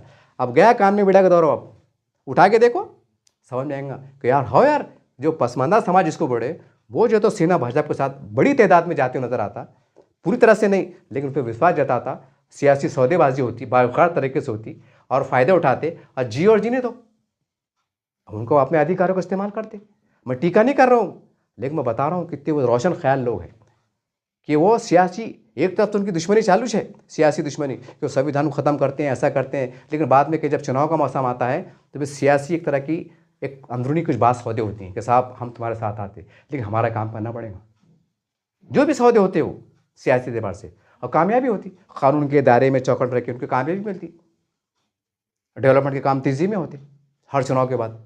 देखो आप, बहुत से लोग चंद्रकांत खैरे साहब शिकायत है कि मुसलमानों का काम नहीं करे, ऐसा नहीं करे, लेकिन चंद्रकांत खैरे साहब ने हमारे आदिवासी भाई है, दलित भाई है, जो भी मराठा समाज के भाई है, सिड़को है, हड़को है, जो भी है हमारे बिरादरन की मतलब जो कॉलोनियाँ हैं, बस्तियाँ हैं, वहाँ तो उनको डेवलप किया ना भाई। वो लोगों ने विश्वास जताया, भरोसा जताया उनके, उन्होंने बदले में काम किए। जाके देखो, औरंगाबाद की मिसाल है, कहीं दिल्ली दूर जाने की जरूरत नहीं। मैं ऐसा फेंका फाक भाषा नहीं करूँगा भाई कौन देखे बड़ा कि मैं दिल से बड़ा फातिहा पढ़ रहा। अरे जाके देखो ना, उनके काम हुए ना, जब उनके काम हुए तो उनको बुरा क्यों बोलेंगे? सीधी सीधी बात है, उनके डेवलपमेंट काम हुए ना, उन्होंने वोट दिए, उनके बदले में काम हुआ। अब जो आज बीजेपी के नेता है या जो शिवसेना के बड़े नेता है, ये जब खुल्लम खुल्ला बोलते हैं कि मुसलमान हम पे भरोसा नहीं जताता, तो फिर कौन से मुझसे हम बुरा बोलते हैं कि भाई भाजपा के पार्लियामेंट में जो तो एक भी मुसलमान नहीं है, और वो जो नहीं करते। और वो जुनून, वो जज्बा जो सेकुलर पार्टी के साथ मुसलमान 75 साल में बताते आए, अगर 5 साल में एक बार एक एग्रीमेंट करके बता देते, एक ट्राई, एक आजमा लेते, तो क्या बुरा था। और यूँ भी मुसलमानों को क्या, यूँ तो सत्यानाश था ही ना। अरे भैया, अगर तुम सेकुलर पार्टी के साथ भी गई तो रिजल्ट भी 4 3 20 60 बोले प्लस के 3 पत्ते, तो एक बार आजमा लेते कि साहब हम तुम्हारे साथ चलते। तो बहुत बोलते ना सबका साथ विकास विकास, चलो हम पूरी बहुमत के साथ कि औरंगाबाद में मुसलमान 4 लाख है, 3 लाख वोट भाजपा को पड़ेंगे, चलो हम तुम्हारे साथ जाते हैं। अब आपको आजमाते कि तुम हमारा क्या भला करते। तो अगर जाते तो हमारे उसका फ़ायदा ये होता कि बिरादरान वतन को सबसे बड़ा पैगाम जाता है कि नहीं, मुसलमान हमारे दुश्मन, सियासी दुश्मन नहीं है, हमारे हिंदुत्व के दुश्मन नहीं है, हमारे हिंदुत्व से नफरत करने वाले नहीं है, ये हमारे दोस्त है, ये सियासी दोस्त है। तो जाहिर सी बात है उसका असर समाज में पड़ेगा, कारोबार में पड़ेगा। ये क्यों हो रहा कि मुसलमान से मत खरीदो, उनसे ख़रीदारी बंद करो, हमारे मंदिरों के आसपास जो 100 फीट से उनको बाहर रखो, पहले का सुनने में नहीं आया। ये क्यों हुआ? अरे भाई, कोई एक नेता थोड़ी बड़ा, आवाम के अंदर से बात उठ रही ना। तो आवाम का जहन किसने बनाया? आवाम को दिखा कि यार हमारे हिंदुत्व को बुरा बोलते, हम मुसलमान डायला बजाते, टीवी भी दिख रहा ना। अब पहले थोड़ी दौड़ रहा है कि टीवी नहीं है, कैमरे नहीं है, अब दिख रहा कितने कितने लोग वो है, कहाँ कहाँ के। अब तो ये भी दिख रहा है कौन टाला बजाने वाला, वो अब्दुल है कि गफूर एक शेख है, वो भी दिखता, इतना साफ साफ दिखता। तब ये टाइम ऐसा नहीं रहे ना। वीडियो बनाने का एक ही मकसद था कि हमारे जो बड़े जिम्मेदार हैं, अब वक्त आ गया है कि हालात को देखते हुए अब हमें नई सियासी राह पे हमको चलने की ज़रूरत है। ठीक है, हिंदुत्व की बात करेंगे, हिंदू राष्ट्र की बात करेंगे, जो भी बात करेंगे, मैं आपको शॉर्ट में इशारे में एक ही बात कहने की कोशिश कर रहा हूँ कि या शेख अपनी देख, जिसको हम बचाने की बात कर रहे हैं, सब कुछ है, मुसलमानों का सत्यानाश है। देखो, आप पूरे हिंदुस्तान का जायज़ा लो, महाराष्ट्र का लो, मराठवाड़े का लो, औरंगाबाद का लो, सब कुछ है, कम ज़्यादा पर्दे के पीछे सब कुछ है, चुप चुप अपने साथ में है। और हाँ यार वो ऐसा होगा, वो बदमाश है, ऐसा है, और बाद में जाके बराबर साढ़गांठ रहती, सबको दिख रहा। अब मुसलमानों के कान में बीड़े भी नहीं है, सबको दिख रहा, लेकिन करेंगे कौन? वो कहावत है ना, बिल्ली की गले में घंटी बांधने का कौन? तो अब हमारे बड़ों को चाहिए कि तुम भी वही है। मिसाल ना, बुढ़े बुढ़े कहावत है, एक डंडे के 3 टुकड़े, है ना, हालांकि गंदी बात है वो, लेकिन वो क्या करेंगे, मजबूरी बोलना पड़ रहा। तो भाई वाले, अब तुम भी पूछे, इतना है कि तुमने मीठा बोल के मारे। अब ये ताकत में है, ये कड़ू भी बोल रहे हैं लेकिन इंसाफ की भी बात कर रहे हैं, अरे देने की ताकत रखते हैं। और ये इतने ताकतवर है, ये इतनी ताकतवर है कि इनकी ताकत का, इनकी सियासी ताकत का अंदाज़ा हम इस बात से लगा सकते हैं कि बाबरी मस्जिद का फैसला आता है तो उसमें एक लफ्ज़ आस्था का भी आता है। वो एक माहौल बना के, पूरा एक माहौल तैयार खड़ा करते हैं पूरा मन तरीके से, जमहूरी अंदाज से, और तमाम मुसलमानों के छोटे बड़े तमाम सबको एक जहन बनाते हैं कि देखो फैसला आने वाला है, तुमको मानना पड़ेगा। हम सब बड़े बड़े जिम्मेदार ये बोलते हैं कि हाँ माए बाप, आपका फैसला जो है हम मान लेंगे, हमारे खिलाफ भी आए तो मान लेंगे। अल्लाह का घर एक बिल्कुल फैसला आता है। और जो वो मुसलमान, वो दोगले मुसलमान, वो चंद भामटे मुसलमान जो चिल्ला चिल्ला कर, जो मतलब बाबरी मस्जिद के लिए जान दे देंगे, ख़ानदान तबाह कर देंगे और बात करते थे, उनकी तरफ से सबसे बड़े बयान आता है सुप्रीम कोर्ट इज सुप्रीम। ये चंद मुसलमानों के लीडर है। मैं ये नहीं कह रहा हूँ कि उन्होंने गलत बात बोली, सही बात है, सही बोले उन्होंने, सुप्रीम कोर्ट का फैसला कानून सबसे बड़ा है। अरे मगर चुनाव से पहले क्या बोल रहे थे? फैसले पहले जो राजनीति गर्म कर रहे थे 50 साल में, उसके पर छुन के आ रहे थे, मुसलमान गुमराह कर रहे थे, कितनी बड़ी बातें कर रहे थे। ऐसा लग रहा था कि अगर बाबरी मस्जिद को अगर हाथ लगा तो सबसे पहले ये जाके शहीद हो जाएगा, इतने धुआंधार भाषण कर रहे थे। तो बाबा क्यों मुसलमानों खपाने धंधे कर रहे थे? क्यों कर रहे थे? सवाल है ना। ये हज़ारों मुसलमान जो चले गए, 50 सालों में दंगे हुए, जो शहीद हो गए, मर गए, जो भी है जेलों में चले गए, जैसे भी हुआ, कितनी पामाल हुई इज्जतें मुसलमान बेटी की, इसका जिम्मेदार कौन है? तुमने माहौल गरम करे ना। अब ये बहुत सी मस्जिद शहीद हुए, बहुत से मदरसे चले, क्यों? वो तो बोलते हैं मदरसे इस्लाम के खिले। अब इस्लाम के खिले पे बुलडोजर चल रहे, तो अब तुम्हारा गर्म खून नहीं हो रहा? अब तुम ऐसा वो उस तरह का जोश नहीं बता रहे? क्यों नहीं बता रहे कि मोदी जी का हंटर है? और वो भी हंटर क्यों रखे उन्होंने कि 75 साल में उन्होंने देखे कि तुमने इनको भरोसा नहीं करे, हमेशा सियासी एतबार से इस्लाम तराशिया बुरा बुरा बोलते रहे, तो फिर वो भी कहीं को रहम करेंगे? सियासी एतबार से नहीं करेंगे ना। तो बीजेपी के सदर ने जो बोले कि मुसलमान हमको वोट नहीं देता, तो इसलिए हमारे उसमें उनका कोई काम नहीं है, तो गलत नहीं बोले उन्होंने। अब ये बात सही है कि चुन के आए बाद सबके आमदार बन जाते, चुन के आए बाद सबके खासदार बन जाते, और अब मुसलमान तो वो बेगैरत मुसलमान के बोलते प्रधानमंत्री सबके। अरे तो वोट मार के देना बाबा, ज़रा उनको भी दिल जीतना ज़रा सियासी एतबार से कि मोदी जी प्रधानमंत्री तुम्हारे ना, हम देखो हमने तुमको लोकसभा में वोट देने की कोशिश की, मुसलमानों ने, हमने दिलाया, तुम्हारे साथ में रहे। तो उनको बोलने जगह रहेंगे, हो यार साला ये अपने वोट देते, हमारे इनकी वोटों की वजह से हमारे क्या सीटें निकली। अब अगर आंकड़े दिख के आएंगे मशीनों के अंदर तो वो भी थोड़ा बहुत दया मैं करेंगे। लेकिन तुम बोलेंगे अरे मोदी, अरे अमित शाह, हम तुमको जड़ से उखाड़ देंगे, हम तुमको सियासी दफन कर देंगे, तो उनके कान में बीड़े है क्या प्रधानमंत्री बने हुए? अरे वो तो चुप, उनको फ़ायदा पहुँच रहा सियासी बोल के छोड़ दे रहे हो। यहाँ तो बहन की बोल बचा से चलो अपना काम हो जाना आसान। जिस दिन काम खत्म हो जाएगा, अरे बाप रे, अगर वो चाहे ना तो तुम घर में सड़ के मर जाएंगे। एक ऐसा वो करेंगे, ऐसा कानून बनेंगे कि जेल में, वो घर ही तुम्हारे वैसे जेल बन जाएंगे कि नहीं तुम बाहर आएंगे तो तुम्हारे वजह से फिसाद हो सकता है। कोई ऐसे कानूनी रास्ते बनेंगे कि तुम्हारी पूरी ज़िंदगी जेल में सड़ जाए, मतलब घर में सड़ जाएंगी और तुम्हारे घर में इंतकाल हो जाएगा, मतलब घर से जनाजा निकलेगा। ऐसे भी रास्ते बन सकते हैं कानूनी तौर से। ये आज़म खान साहब इतना बड़ा नेता, सपा का इतना बड़ा, बसपा का इतना बड़ा मतलब समाजवादी पार्टी का इतना बड़ा नेता, चले गए जेल में, 4 दिन बाहर आए, चले गए जेल में। इतनी बड़ी ताकत है ना। अब पूरे आमदार मिलके पूरे मतलब समाजवादी पार्टी के पूरे, मतलब समाजवादी की पार्टी के पूरे यूपी के अंदर जहाँ जहाँ उनके आमदार है, खासदार है, सब मिलकर अगर पुरअमन तरीके से वन टाइम में अगर ऐलान करे कि हमारा मोर्चा है लोकशाही माध्यम से, कि आज़म खान के साथ पूरे इंसाफ से काम किया जाए और उनके साथ कुछ थोड़ा रहमदिली किया जाए, जो भी कानून की चौकट में रहकर, तो क्या नहीं आ सकते वहाँ के सरबराह जो भी समाजवादी पार्टी के लीडर है, अखिलेश यादव जी साहब है, क्या वो नहीं आ सकते?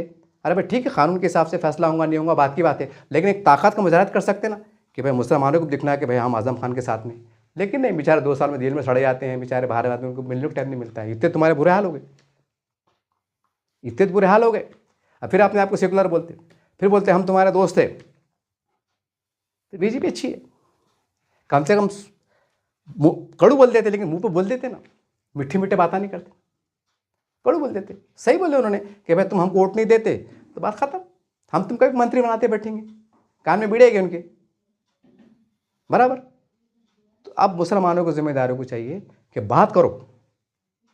क्यों? अब तुम ये मत सोचो अगर हम ईमान वाले हैं, अल्लाह पे हमारा भरोसा है, हम तो गुनहगार हैं, हम तो यूँ समझ लीजिए दुनिया परस्त हैं। मैं भी गुनहगार, अल्लाह का बंदा हूँ, जैसा भी गुनहगार हूँ लेकिन अल्लाह का बंदा हूँ।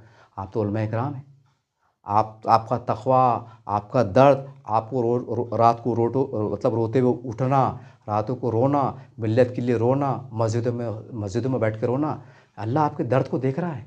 हाँ, तो क्या आप 2 रकात नमाज़ पढ़ के, ए अल्लाह, हम कल भाजपा के जिम्मेदारों से बात कर रहे हैं, ए अल्लाह हम मोहन भागवत साहब से बात करने जा रहे हैं, इस मुल्क के बका के लिए जा रहे हैं, इस 25-30 करोड़ मुसलमानों के बका के लिए जा रहे हैं। अल्लाह ताला तू उनके दिल में डाल, तू उनके दिल में डाल और हमारी राहों को आसान कर। तो क्या अल्लाह नहीं कर सकता? नौज़बिल्ला माज़अल्लाह के अल्लाह चीज़ पर कुदरत नहीं रख सकता? ठीक है, आपको उन पर भरोसा नहीं है कि अल्लाह भरोसा नहीं है कि हम बोलते ना भाई बुरा वक्त आया तो भाई नमाज़ पढ़ो, अल्लाह से मांगो, अल्लाह से मांगो। हाँ, और हम उनसे मांग रहे नहीं ना, हम इसलिए उनसे दोस्ती, सियासी दोस्ती बढ़ाना चाह रहे हैं। क्या कि जो सियासी दुश्मनियाँ आज मजहबी दुश्मनी में तब्दील हो गई है।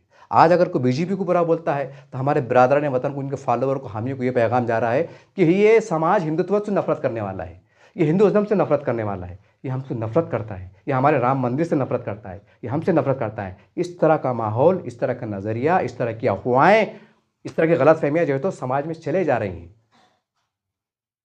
इसके ऊपर भी नज़र डालना पड़ेंगी ना। और कब डालेंगे? अगर मैं इजराइल फ़लस्तीन की बात करूँ, हालांकि वो मसला अलग है, उसमें यहाँ घसीटने नहीं चाहिए, लेकिन चूँकि मामला मुसलमानों से जुड़ा हुआ है इसलिए मैं फ़लस्तीन की मिसाल देने की कोशिश कर रहा हूँ। ये वीडियो ख़त्म हो रहा है अब, कि कितनी तबाही हुई, बमबारी हुई, फना मतलब जो बच्चे कुछ भूख प्यास के आलम है, पानी को तरस रहे हैं, उसके बाद भी वो उसका सरबराह कौन बना? अमेरिका। मैं सदर बनता हूँ, मैं गज़ा को संभालूंगा, मैं गज़ा को देखूंगा। अरब ने बोले या अल्लाह हबीबी आप बन जाओ। समझ देख रहे हैं ना आप? यानी कि बात कर रहे हैं, इजराइल से बात कर रहे हैं, नेतन्याहू से बात कर रहे हैं, मुसलमान के सरबराह बात कर रहे हैं कि साहब ऐसा मत करो, साहब ऐसा मत करो, साहब ऐसा मत करो। हालांकि कितना, यानी इतनी तबाही पर भी बातचीत का सिलसिला जारी है कि नहीं भाई एक मुसलमानों का मस्जिद कत्लेआम रुक जाए, मस्जिद तबाही रुक जाए। यहाँ तो हिंदुस्तान में इतनी तबाही हुई भी नहीं, यहाँ तो इतने बम गिरी भी नहीं, यहाँ तो इतनी चली भी नहीं, इतनी बमबारी हुई भी नहीं। वहाँ के ज़रिए से, हालांकि मैंने पहले कहा कि वो नज़रिया, वो मामला अलग है, यहाँ बोलना उसका मुनासिब नहीं है, लेकिन आपको एक मैं बताना चाह रहा हूँ क्योंकि वो भी तो उम्मत का हिस्सा है ना। फ़लस्तीन हमारे भाई हैं, अरबिया की सरजमीन है, तो हमारा उनसे वालियाना एक ईमानी रिश्ता है ना। इसलिए अब वहाँ की बर्बादी के ऊपर जो बड़ा बड़ा अरबों के शेख है, बड़े बड़े वो है जो ताकत रखते हैं, ख़जानों के अंबार है, मालिक है, तो वो जो है तो अमेरिका से दोस्ती करते नज़र आ रहे हैं। वो बड़े हैं कि भाई माए बाप आप संभालो, आप जो है तो गज़ा को संभालो, आप उनकी मदद करो और इतनी यहाँ को समझाओ। इतनी बर्बादी, हालांकि सबको मालूम है कि ये सुधरने वाला नहीं, ये इजराइल जो है तो भरोसे काबिल नहीं। उसके बाद भी अरब क्या बोले, नहीं नहीं नहीं नहीं, ट्रम्प को बोले कि ट्रम्प मामू और ट्रम्प चाचा ज़रा तुम संभाल लो ना। अंदर देख रहे ना, पेपर में पढ़ रहे ना आप, तो यहाँ तो हमारी इतनी बर्बादी हुई भी नहीं। मतलब उतनी बर्बादी के बाद वो उनसे बातचीत का दौर चल रहा है, खायरा में बैठ रहे हैं, बात कर रहे हैं। तो फिर यहाँ हमको मोहन भागवत साहब है, भाजपा के जिम्मेदार है, विश्व हिंदू परिषद के जिम्मेदार है, तो इनको हमको बात करने में क्यों नहीं आ रही? जब वो अरबों के मालिक, खजानों के मालिक, ताकत रखने वाले वो सरेंडर हो रहे सियासी एतबार से, हम तो कुछ भी नहीं है। वो तेरा नंगा नंगे का निचोड़ेंगे का, हमारी तो यह हालत है। अगर हम थोड़े झुक रहे तो अल्लाह हमारी बेबसी को देख रहा है, अल्लाह हमारी तकालीफ को देख रहा है, अल्लाह हमारे आंसुओं को देख रहा है, अल्लाह हमारी सोच को देख रहा है, अल्लाह हमारी फिक्रों को देख रहा है। देख रहा है ना अल्लाह, नहीं देख रहा? नाउज़ुबिल्लाह, अल्लाह देख रहा है। तो हमने बात करें तो कौन सा शिर्क हो गया, गुनाह हो गया? क्या उनसे बात करना शिर्क है? बात हुई आ रही ना घुमा के, अरे नहीं जनाब वो हिंदुत्व की बात करते, वो संविधान खत्म की बात करते। तो मैं आपको फिर एक बार फिर दोहरा रहा हूँ कि यार शेख अपनी देख, अब ये बच जाएगा वो बच जाएगा, इस चक्कर में मत जाओ। जो भी होगा संविधान से होगा, जो भी होगा कानून कायदे से होगा। इस मुल्क की अक्सरियत जो चाहेंगी वो होगा। इसकी अक्सरियत, मुल्क की अक्सरियत अगर पुरअमन तरीके से सब कुछ अगर बदलने का इरादा रखती है तो कानून की फ्रेमवर्क ज़रूर बदले होगा। लेकिन सवाल ये कि मुसलमानों का उसमें मुकाम क्या होगा, अब उसकी फ़िक्र करो कि हम आपके साथ आ जाते हैं, खुलकर भी आ जाते हैं, ढके छुपे आते हैं, जैसा भी आते हैं, बदले में हमको क्या सहूलतें मिलेंगी? अगर हमें बावखार तरीके से अगर इंसाफ मिलता है, बावखार तरह, मैं ये नहीं करूँगा पैरों में गिर जाओ कि माए बाप हम पे रहम करो, नहीं, हम अल्लाह से रुजू हों, पहले अल्लाह से मांगे। हमारे काबिल एहतराम उलमा-ए-किराम अगर पूरा एक वफ्त बनाकर 50 लड़का अगर हम अल्लाह से जाके एक 3 दिन रातों में बैठ गया मस्जिदों में, अल्लाह ताला ये 3 दिन के बाद हम जाने वाले हैं, उनके दिल में तू रहम पैदा करने वाला है। अब हम तो बेबसी में हैं। क्या अल्लाह को ज़्यादा पसंद नहीं है कि अल्लाह हमारी बात को, दुआ को सुनेंगे नहीं? हम तो गुनहगार हैं, आप तो उलमाए दीन हैं, आप तो अंबिया के वारिस हैं। क्या मुमकिन नहीं है? नहीं है मुमकिन, नहीं है, नहीं हो सकता। अरे आप बोलेंगे यार वो ऐसा वैसा, इसका मतलब शक कर रहे, जाओ तो सही। अगर नहीं हुआ तो उसमें भी अल्लाह के मसलियत है, वो अल्लाह रब्बुल आलमीन, जाओ तो सही। जब फ़लस्तीन को ईंट सीट बजा के उनसे पूरा मन बात हो रही है, तो ये तो फिर भी हमको साथ देने का बात कर रहे हैं, फिर भी कहने हमारे साथ बिठाने की बात कर रहे हैं, फिर भी कहने की एक कम से कम एक दूर से सही, कम से कम बात तो कर रहे हैं, बात तो कर रहे हैं। तो क्या सीख रहे हम? कुछ तो सीखो वहाँ से कि यहाँ के हुक्मरान में, वहाँ के ऊपर में है। अगर हम सियासी दोस्ती बढ़ाते हैं, वफादारी बढ़ाते हैं, दिलाने के साथ हम एक मोहब्बत जताते हैं और खुरबादारी बढ़ती हैं, हमारे अखलाक पेश करते हैं, हमारे किरदार पेश करते हैं, तो क्या इनकलाब नहीं आएगा? अच्छाई का इनकलाब नहीं आएगा? क्या सेकुलर पार्टी के पीछे जाने से इनकलाब आ जाएगा? कि हमारे माए बाप हैं, क्या ये बहुत मतलब ये अच्छी सच्चाई के, और मतलब ये ऐसे सच्चाई इस्लामी तालीमात की आलम बरदार है कि सेकुलर पार्टियाँ नहीं, ये इस्लामी नज़रियत के हामी हैं, या इस्लाम का आमदा उसके आलम बरदार है, इनके पीछे चलो?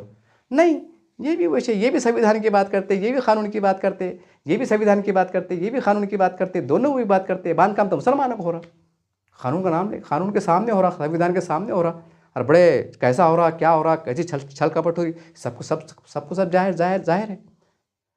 बहरहाल मेरी आप तमाम से, क्योंकि आप हमारे बड़े हैं, लेकिन हम भी ज़मीन पे घूमते हैं, हम हज़ारों लोगों के बीच में जाते हैं, उनकी बातें सुनते हैं, उनके नज़रियात को देखते हैं, उनकी निगाहों को पढ़ते हैं।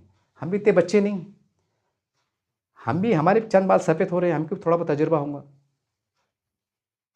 बहरहाल आपसे गुजारिश है कि आप बात कीजिए, आप जो मुसलमानों की तबाही या बर्बादी के ज़िम्मेदार जो सेकुलर पार्टियाँ रही, उनको सबक सिखाने का सबसे बड़ा बेहतरीन रास्ता ये है कि हम खुलकर बात करो। और ये 2-4 दिन में बात ख़त्म नहीं होगी, इसको महीनों जो तो मज़ाकरात होंगे। क्योंकि भाई अगर वो भी अगर आपकी तरफ झुक जाए तो फिर हिंदू समाज उनको पूछेंगे ना, क्या तुम तो इनके ऊपर राजनीति करते थे, इनके खिलाफ में बातें करते थे, पर आज मुसलमानों पर तो दया में कैसा? तो भाई कोई ऐसा माहौल क्रिएट करना पड़ेगा ताकि वो उनके लोग, यानी भाजपा के लोग, ये उनको लोग हिंदू समाज के भाइयों को पैगाम दे सके कि मुसलमान हमारे नज़रियात को मान रहा है, हमको बड़ापन दे रहा है, हमारे हिंदुत्व की जो है तो हमको एहतराम की निगाह से देख रहा है। तो बदले में जो है तो एक अच्छे कानूनी अंदाज से हमसे कुछ मांग रहा है और हम उसको देने में हमको बुरी बात नहीं है, ना वो देने से हमारा देश खतरे में है, ना कुछ बात है, हमारा और कल्चर मजबूत होगा। वो जो भी एक जो भी वक्त के हिसाब से जो बात चलती, समझ गए ना आप इशारे में कुछ बात, खुद माहौल क्रिएट होते होते होते हो जाएगा। ये बात थी, शायद ये बात हजम होने वाली नहीं है, लेकिन ये बात तो तय है। मैं आखिरी में एक सवाल करूँगा, बात तो काफ़ी लंबी हो गई, लेकिन अब जो बूढ़े का हम नहीं, हम सेकुलरिज्म को छोड़ेंगे नहीं, हम सेकुलर पार्टी को छोड़ेंगे नहीं, हम मर जाएंगे और एक तावीज़ के जैसा उसको पकड़ के रखेंगे, ठीक है।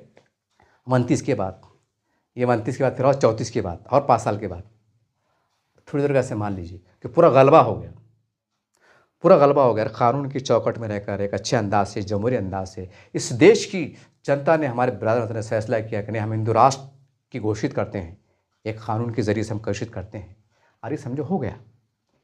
वैसा तो गैर एलानिया तौर से सब मामला चल रहा है, कुछ दकी छिपी बात नहीं है, लेकिन हो गया। तो क्या उस वक्त भी आपका रवैया ये रहेगा कि नहीं, अगर थोड़ी देर का, मैं एग्जाम्पल में दे रहा हूँ कि कल को हिंदू राष्ट्र बन गया, बहुत सी चीज़ें बदल गई, तो क्या हमारे जितनी भी सरबराह हैं, बड़े हैं, क्या उस वक्त भी आप राह फरार अख्तियार करेंगे? नहीं, अभी हिंदू राष्ट्र हो गया, अब ये सब विश्व में बैठे हुए हैं, नहीं, अब हम इनकी चौकट नहीं चढ़ेंगे, अब इनकी चौकट पे नहीं जाएंगे। ऐसा करेंगे आप? करेंगे आप? नहीं करेंगे। तो फिर आज अगर जो हालात साजगार है, हमें अल्लाह की मदद के सहारे, अल्लाह की उम्मीद के सहारे, अल्लाह को मानते हुए, अल्लाह को पुकारते हुए अगर हम बातचीत की मुज़ाकरात करेंगे, अल्लाह ताला अब तू ही है इनके दिलों में बात करने वाला, एक माहौल को अच्छा पिलाने वाला, अल्लाह क़ादिर इस बात। वरना हालात जब बद से बदतर हो जाएंगे, सब गलबा हो जाएगा, फिर तो बोलेंगे ना, भैया 100 साल से तुम तो हमको गालियाँ देते रहे, सियासी एतबार से हमारा बांध-काम करते रहे, हमको तो मट्टी मिलाने की बात करते रहे, हमारा हुक्का पानी बंद करने की बात करते रहे, पूरे तो हिंदू समाज ने देख रहा, पूरे हिंदुस्तान ने देखा, कैसी-कैसी बातें करते रहे, और आज सब खत्म हो गया, तो अब सर झुका के आ रहे, तो फिर वो क्या करेंगे? फिर वो क्या करेंगे फिर वो तो खैर अल्लाह बस बड़ा है, ऐसा नहीं है, इतनी मायूस होने की बात भी नहीं है, लेकिन एक सवाल है नहीं है, तो क्या वो इज़्ज़त की बात रहेंगी कि फ़ख्र की बात रहेंगी? नहीं, अब तुम जीत गए, हाँ, हम तुम्हारे साथ हाथ मिलाते, ऐसा बोलेंगे? बहरहाल ये बहुत सी बातें कड़वी थी, लेकिन एक संविधान ने अधिकार दिया है, ये मेरा अपना राइट्स है, मैं अपने ख़यालात का इज़हार किया हूँ, मानना नहीं मानना आपके इख्तियार में है, लेकिन जो सच्चाई पे जो चंद बातें समझ में आ रही थी हालात को देखते हुए, मैंने एक तज़किया किया हूँ।